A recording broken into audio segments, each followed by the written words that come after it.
Do you believe in ghosts? Do you believe that the spirits of those long gone still linger on this earthly plane, wandering with a single-minded purpose? Do you believe in evil so powerful that it can consume those apparitions and twist them into abominations of their former selves?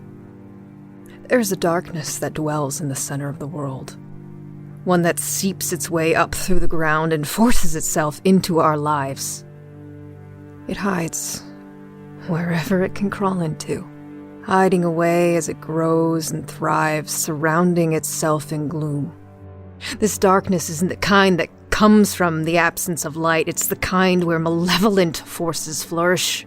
It's the kind that make up the nightmares that kept you awake as a child, clutching your blanket as you cry for your parents. It's the kind that infects everything it touches. It's vile, icy fingers tightening around your throat, stifling your screams. It's the kind you cannot escape, no matter how hard you try. It works its way into your soul, slowly corrupting you from the inside out until it ultimately consumes you, leaving nothing but an empty, hollow shell in its wake. Do you believe in ghosts? I didn't. Until I moved into Lighthouse.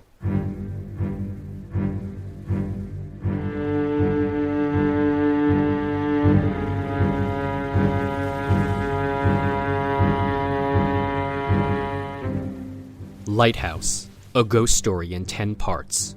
Lighthouse premieres on April 21st from iHeartRadio and Bamford Productions. Subscribe to Lighthouse on the iHeartRadio app, on Apple Podcast, or wherever you get your podcasts.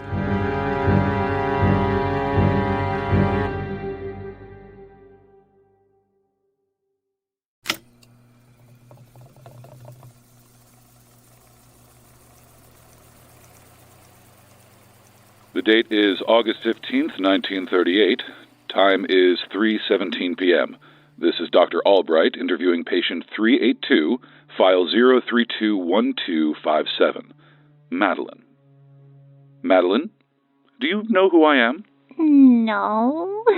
I'm Dr. Albright, but you can call me Malcolm. Malcolm is a funny name. It is. It was my grandfather's name. Madeline, do you know why I'm here?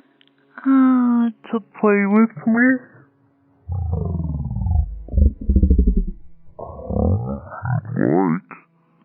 Tell me about what you're doing. This doll is riding a horsey. I can see that. Does your doll have a name? Mary. Oh, what a pretty name. And it starts with the letter M, just like your name. Mary. Madeline.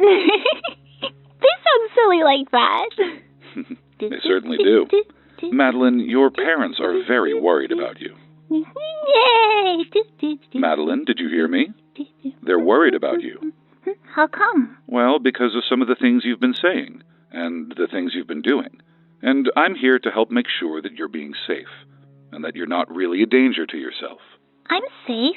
He keeps me safe. Who keeps you safe, Madeline? Your daddy? You're funny. Will you tell me who keeps you safe? Did you see it? See what? The lighthouse. Yes, I did. You can't miss it when you come out here. I'm sure it was quite beautiful back in its day when it was still operational. But did you see it? The light inside. It glows for me sometimes. Who keeps you safe? Will you tell me? Nope. No. Why not? It's a secret. Well, will you tell me about the people you see? What people? In the house. Well, those are my friends. Your friends? Well, what are their names? I'm not supposed to tell you. And why is that? He doesn't want me to. Same person who keeps you safe. Mm-hmm. Well, what can you tell me? I don't know. What else did they tell you? All sorts of things. What kind of things? Fun things. And games. What kind of games do you play with them? Hide and seek. I'm really good. That is a very fun game. Do they say anything else? I'm not supposed to say. Because it's a secret. Mm-hmm. You can trust me, Madeline. I'm a doctor, remember? I don't know. I am very good at keeping secrets. You promise not to tell? I promise. Well, they tell me they want to bring me somewhere. Where is that? Away. In the dark. What's in the dark? That's where they live. He wants to show me, but he can't. How come? Because he said I have to do something for them first. The man who keeps you safe said this. What does he want you to do? Well, I think they are bad things. Does he want you to hurt people? No, just to make sure they are sleeping. He tells me to put them to sleep. How does he want you to do that? He said that Mommy and Daddy only pretend to sleep at night, that they lay down and close their eyes, but they're just pretending. He said I should go in the kitchen and take a knife from the drawer, one of the sharp ones. That's very dangerous. What does he want you to do with the knife? He told me to go into their room and play the up and down game with them to put them to sleep. The up and down game? What's that? You know, where you take something in your hand and you go up and down, and then up and down. Madeline, you know that will hurt your parents, right? No, it won't. It will just make sure they're sleeping, silly. No, Madeline, that will hurt them, maybe even kill them. And they will sleep forever. Oh. What's wrong, Madeline? He says he doesn't like you, Dr. Albright. Who doesn't? The man who keeps you safe? Is he here now? He says it's time for you to go away. Tell him that I will, but only when I finish helping you. He says I should make you go away myself. Does he now? Did he tell you how? He did. And what did he say? He said I should take your pen and shove it in your eye until it pops like a balloon. Isn't he funny, Dr. Albright?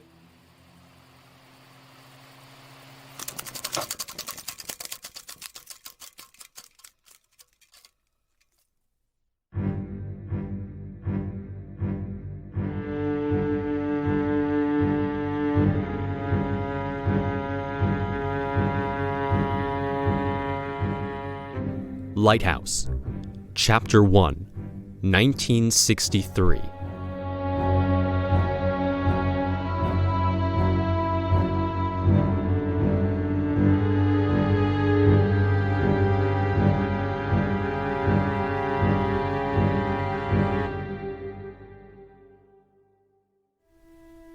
Your home is a safe haven. It's more than just a warm bed and a comfy couch. It's love. It's security, it's connection. It's a familiar place to retreat to when things get too rough or when you're feeling lonely. It's a place you go to be with those closest to you where they can wrap you in a blanket of their love. Home isn't a place as much as it is a feeling.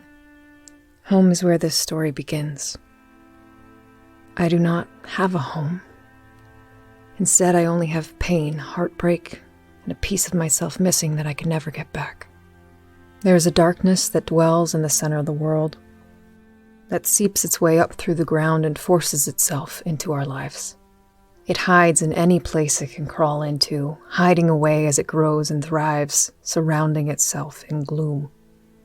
This darkness isn't the kind that comes from the absence of light. It's the kind where malevolent forces flourish. It's the kind that make up the nightmares that keep you awake as a child, clutching your blanket as you cry for your parents. It's the kind that infects everything it touches. Its vile, icy fingers tightening around your throat, stifling your screams. It's the kind you cannot escape, no matter how hard you try. The unlucky few that discover the darkness hiding place get caught in its everlasting grip. It works its way into their soul, slowly corrupting them from the inside out until it ultimately consumes them, leaving nothing but an empty, hollow shell in its wake. Lighthouse is one of those hiding places. It's a place where good people are forced to do bad things, and where bad people do even worse. Lighthouse is my home. For years I've hidden myself away from the outside world, afraid of allowing the darkness that dwells here and inside me to escape. Despite my best efforts, I've become the very thing I swore not to, hermited away from everything and everyone I ever loved. Or at the very least, the ones I had not yet managed to destroy. This house, my family, and even myself have become the subject of rumor. There are whispered secrets and gossip running wild in the town, with each repeating of the story compounded by another embellishment, another exaggeration, another lie. I admit, yes, some of what has been said is the truth, but it's the story of me. The story of why. The story of Lighthouse. My name is Tara Marie Hollis.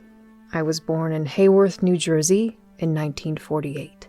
My sister Eileen, or Leanie for short, was born 4 years later.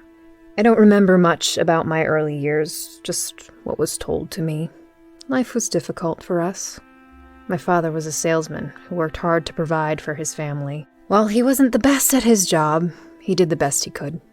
It was rough, particularly because through a series of failed investment opportunities and jobs that didn't quite work out, our family was constantly on the move, traveling from place to place while my parents tried to make ends meet.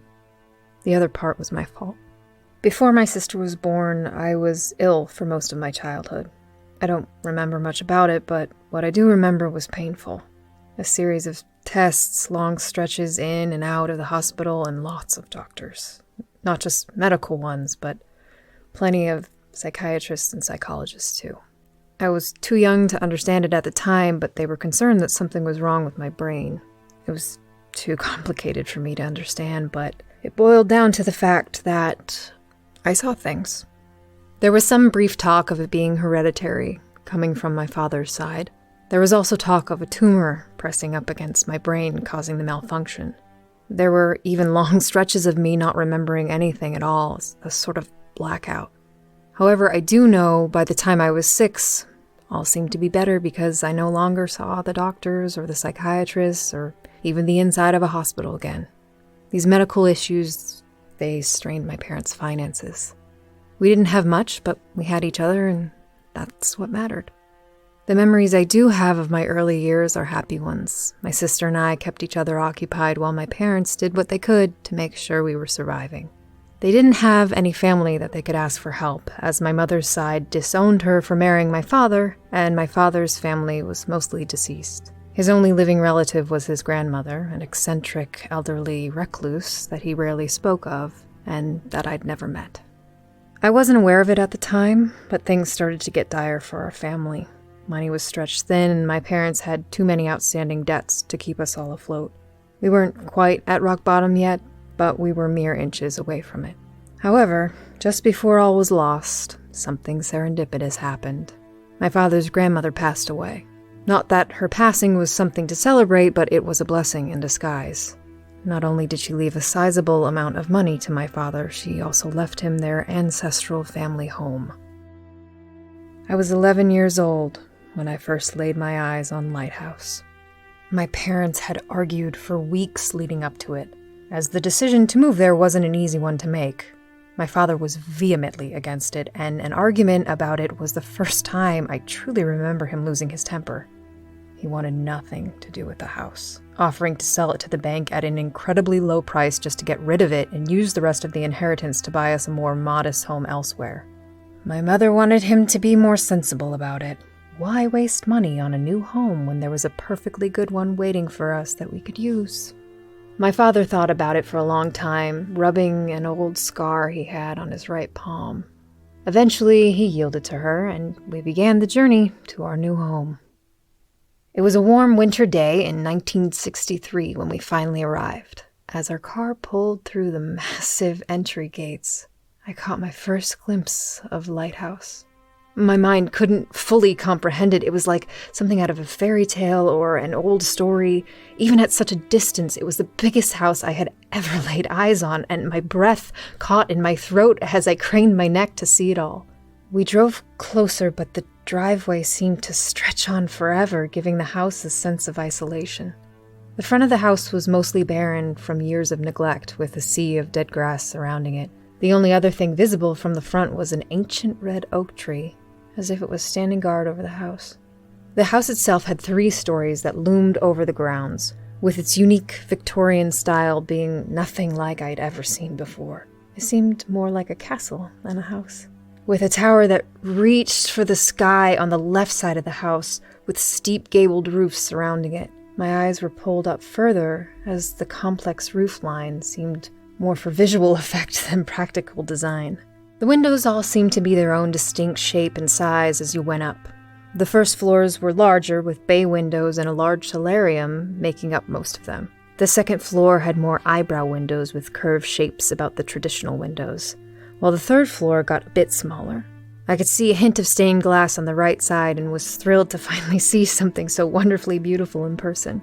Directly over the entry, though, were 2 large windows that gave the impression that the house was looking back at me. Below those windows was a set of stairs which led up to the front door, which itself was an ornate affair. Made of solid wood, it surrounded a stained glass fixture with the letter L at its center, giving it a more regal appearance. The wraparound porch stretched to both ends of the house and around the back as well. Beyond the house was the Atlantic Ocean, miles and miles of it spreading out as far as the eye could see. Lighthouse was so named because it sat on Lighthouse Point. The entire grounds was located on a bluff overlooking the Atlantic Ocean. Years before the house was built, the sole occupant of the bluff was an actual lighthouse. Built in the 1800s, it was a beacon of hope for ships on those dark New Jersey nights. Long before my father was born, his family served as its keeper for years, diligently keeping watch to make sure those out at sea did not meet the same fate as their predecessors. Though it was still standing, not too far from our house itself, the lighthouse sat unused. Years of neglect reduced it to an unsafe, crumbling mess. Lighthouse was originally a more modest home, merely a dwelling for a lighthouse keeper and his family to live. But over the years, when my great-great-grandfather had an investment pay off handsomely, the modest home was torn down and Lighthouse was built. A grand structure for a proud man. And now, it was ours. Before we came here, though, my father made it very clear to us that while we were welcome to roam free and explore the grounds as we pleased, the lighthouse itself was strictly off limits. But that didn't matter, because the house, the lighthouse, the view, it was the most beautiful thing I'd ever seen. As we drove down the driveway, getting closer, I remember feeling the pit in the bottom of my stomach begin to rise. My head began to swim as a slight wave of nausea overtook me for a few moments. Whether I was just nervous about the new chapter in our lives, or it was a subconscious warning as to what awaited us, I'll never know.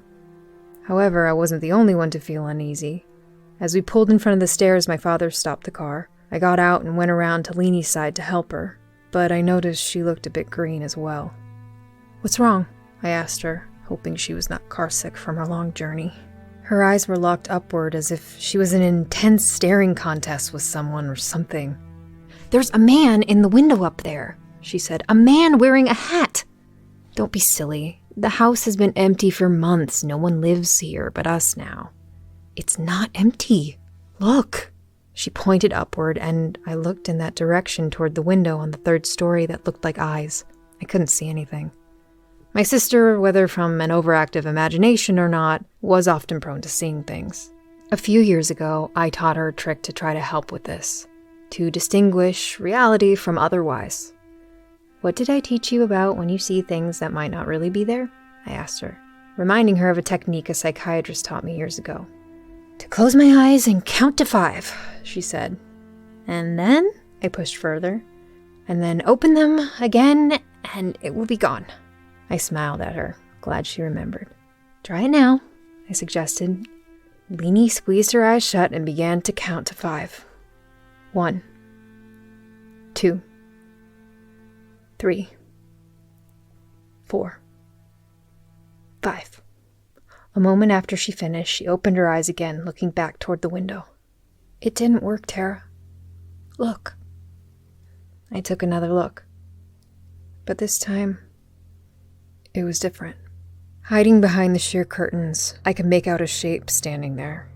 At first, I thought it was just a coat rack or a piece of furniture. But then, I watched as it pulled the curtains back. There was a man wearing a hat standing at the window. And with a ghastly smile, he was staring directly at us. The man stared down at us, a terribly creepy smile across his lips, and I screamed. My sister, startled by my screaming, began to do so herself. My parents, though halfway up the stairs already, dropped everything and ran back to us. My mother consoled me, wrapping me in a tight hug. As she held me, my father frantically asked what was wrong. "There is someone in the house," I told him. He looked at me, bewildered, as my sister and I pointed toward the window. However, the man wasn't there now. "What did he look like?" my father asked. My sister explained, and he went white as a ghost. My mother, concerned for everyone's safety, told my father to go inside and check. He was caught off guard at first and seemed uneasy with the idea, but he relented, as he often did with her, and carefully made his way to the front door. Before he went inside, he looked to us nervously, with a slight nod of his head, disappeared into the house. The minutes that followed were tense, as we saw nor heard anything from inside the house. It only took a minute or two before my mother thought better of sending him in there and called out to him to return. Unfortunately, there was no response. "Henry!" she called again. "Henry, come back!" Still there was nothing. A sense of dread fell over us all like a blanket. Did we unwittingly send my father to face off against an intruder? Was he okay? Why wasn't he answering us? She called out one final time. "Please, Henry!" We waited. The seconds turned into a minute, then 2. It was unbearable for us. My mother was anxious, ready to run in herself, and then he appeared. At the window where we spotted the man in the hat earlier, my father looked down at us. He undid the latch, opened the window, and called down to us. "All clear," he said, with only a slight hint of unease in his voice. Moments later, he rejoined us outside. As it turns out, my first instinct was correct. There was a coat rack near the window. "A trick of the light," he told us. "Your mind fooled you." Despite his saying that, I couldn't shake the uncomfortable feeling building within me. However, he was quiet on the matter after that, instead asking for my help in bringing the bags in. I did as I was told, but my sister, however, sat outside, her gaze never wavering from the window. Lifting one of my bags, I made my way up the steps toward the house, my sense of foreboding slowly dissipating by the sheer size of what lay before me. Only seeing it from the distance earlier, the front door was more decorative than I originally thought. The letter L in the center of the stained glass obviously stood for light, but it also contained smaller imagery. Lighthouses standing on guard on both sides of the letter itself, a black cloud escaping from what looked to be a well, a sea of blue along the bottom with a full moon lording over it all. I pushed the door open further and took my first steps in. The inside of Lighthouse was just as impressive as out, albeit a bit dustier. The vestibule made way into the main hall, with a grand staircase being the focal point of the room. It stretched upward to the 2nd floor before branching off toward the 3rd above my head. Leanie came up behind me, silent in her approach, and startled me out of my awestruck daydream. "Is all of this ours?" she asked me. I looked at her and smiled. "It is now." She grabbed my hand and took off down the hall, the need to discover the house and all its glory overtaking her fear from a few short minutes ago. I dropped my bag somewhere during our expedition as the ground floor opened before us. 2 young girls, exploring uncharted territory. Since the 1st floor was meant as a living space of the home, it had more wide open spaces than most. A formal dining room was next to the kitchen, while a parlor was just beyond that, its high vaulted ceilings and tasseled draperies giving it a sense of grandeur. The solarium gave way to the side yard, its glass windows allowing the sun to shine in brightly on the various plant life, with seating areas all around to enjoy the ocean view it afforded. On the other end of the house was the library, its 2 sprawling floors of dark wood allowing for a vast selection of books, complete with an ornate fireplace to cozy up next to. A metal spiral staircase in the center allowed for easy access to all. It was a place I imagined I would spend a lot of time in. I took a moment to take it all in. The musty smell of old books, the vast collection of them before me. and also a melody wafting in from somewhere beyond. Had my parents decided to play a record elsewhere in the house? We'd only just arrived, and I was sure that even if they had come across a record player, unpacking would be their first order of business. I strained my ears, trying to place the song, or even just its point of origin. It felt like it was coming from everywhere at once, while also nowhere at all. It had a haunting quality about it, and I could feel myself getting lost in its music. Seeing my state of distraction, Leanie seized the opportunity for a game. "Catch me if you can!" she yelled, as she wasted no time in running up the spiral staircase, excitedly running from shelf to shelf for a quick glance at all the dusty volumes that sat untouched for years. It wasn't long before she threw open a door and ran off to explore the rest of the second story. By the time I reached the door, she disappeared behind. She was long out of sight. I found myself staring down a long hallway. The walls here were decorated with dark wood panels with detailed interior trim that went from the floor till about halfway up, where old and curling wallpaper took over before reaching the ceiling. The hallway itself seemed impossibly long, with a multitude of doors on either side until splitting off in both directions at the end. For a moment, it almost seemed to sense my disorientation and stretch itself even further. However, a quick shake of my head with closed eyes jostled that vision away, and I began to search for my sister. While I did not find her, what I did find were more rooms that I could grasp. Multiple rooms, some even with balconies overlooking the grounds, were among my discoveries. I also found double doors leading to common rooms and plenty of hidden nooks for someone to hide away in. I was overwhelmed by the house's almost rambling complexity and felt more as if in the Minotaur's maze than my new family home. Most rooms were already furnished, with furniture still covered in thin white sheets from days long before us occupying the rooms. When I did finally discover Leanie's hiding place, it was amongst a horde of dolls in one of the bedrooms, her face barely sticking out from behind them as she pretended to be one of them. I played along at first, declaring loudly that I wondered where she could be, causing her to fall into a fit of giggles. If she knew what awaited us that night, she wouldn't have left. Leanie later declared to our parents that the very room she was hiding in was to be her bedroom. Receiving no opposition from them, she moved her things into it immediately. Wanting to be a good sister, I chose the room across the hall, which was well suited for me. Complete with a reading nook and a balcony overlooking the front yard, it received plenty of natural light. Not to mention it was twice as big as my sister's.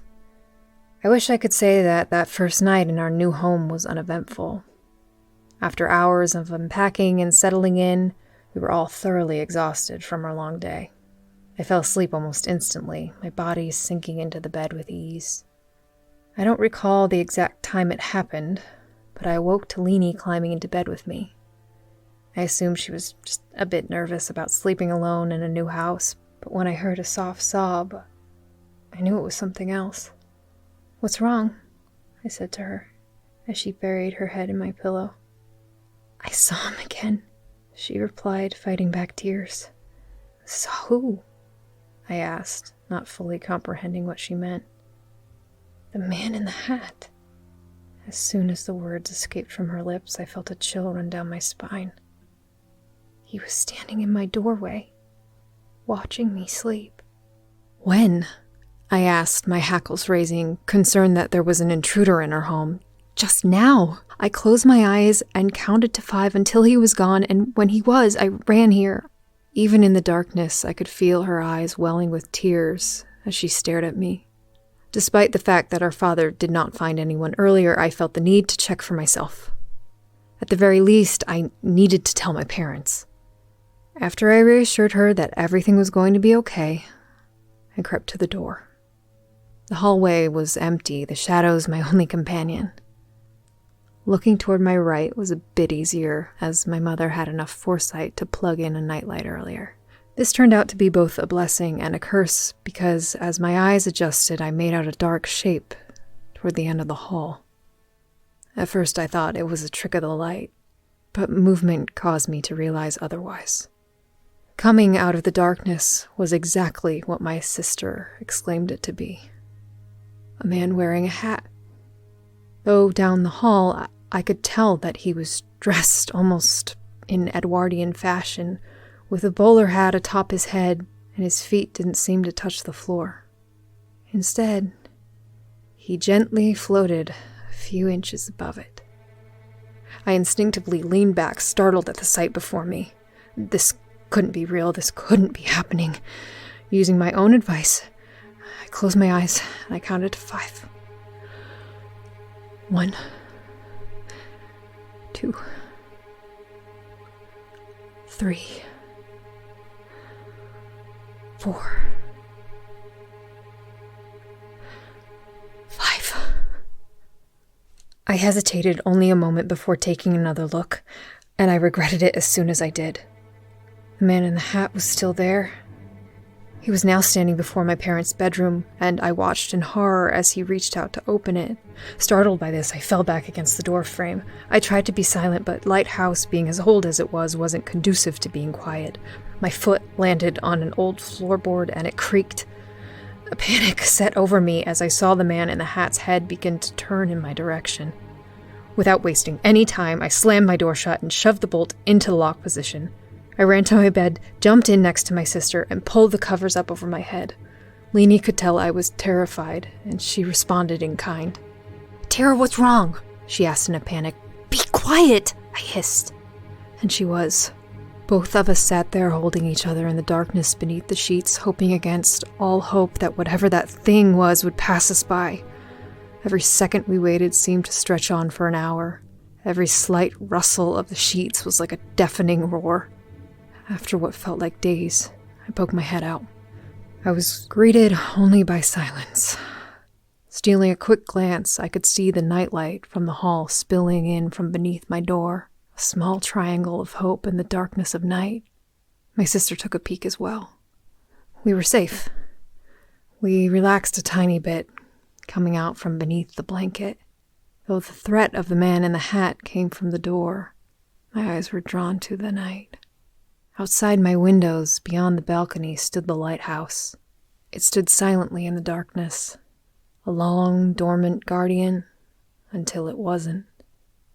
A dim glow appeared in the night atop the lighthouse as if someone had lit a candle up there. I gasped, silently confused. Much like the house, it was to be empty, not just because of my grandmother's death, but because it was no longer in use. I was about to get up and take a closer look, and then I heard the floorboard creak. My eyes grew wide as I watched the light outside my door disappear as a long shadow cut into it. I could almost see the feet that belonged to the man in the hat in the gap between my door frame and the floor as they floated just above it. That feeling of dread I felt earlier as we drove up to Lighthouse returned, weighing heavy on my chest. I held my breath in terror as my doorknob began to turn. Slowly, at first, but with more force. It made a full rotation, something pushing against it, trying to get in as my sister let out a yelp. I covered my mouth with my hand, eyes never leaving the door's handle, thankful I thought to lock it earlier. But the locked door did not stop that thing outside. Instead, it doubled its efforts, jiggling the knob harder and faster, trying as best as it could to force its way in. We threw the covers back over our head, both of us crying out for our parents, hugging each other closer, waiting for the assault to end. The door rattled in its frame beneath its might, shuddering with every jolt as we both waited for the one that would eventually take it off its hinges and into my room.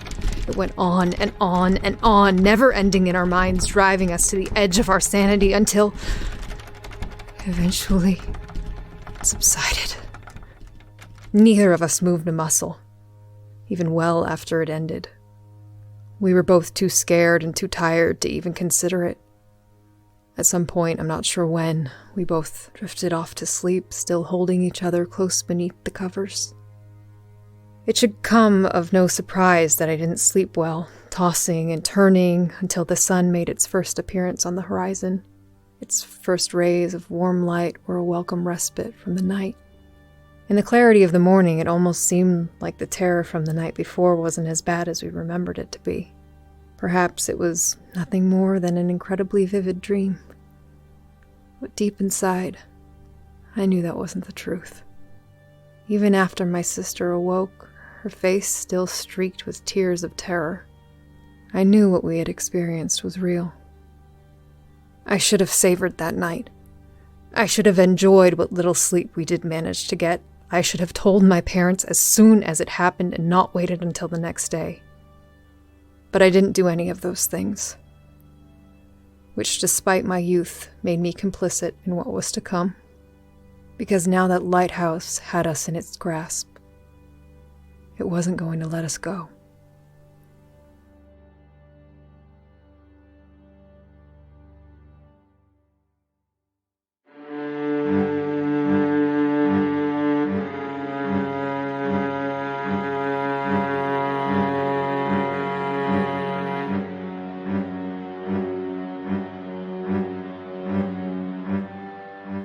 Lighthouse is a production of iHeartRadio and Bamford Productions. Chapter 1 featured the voices of Allie Trasher, John McCormick, and Paulina Logan. Written and directed by Jeff Heinbuck. Audio engineering and original musical score by Cory Celest. Production assistance by Alex Gono. Executive produced by Frye. Questions? Comments? You can reach us at themaninthehatiswatching@gmail.com. Thank you for listening.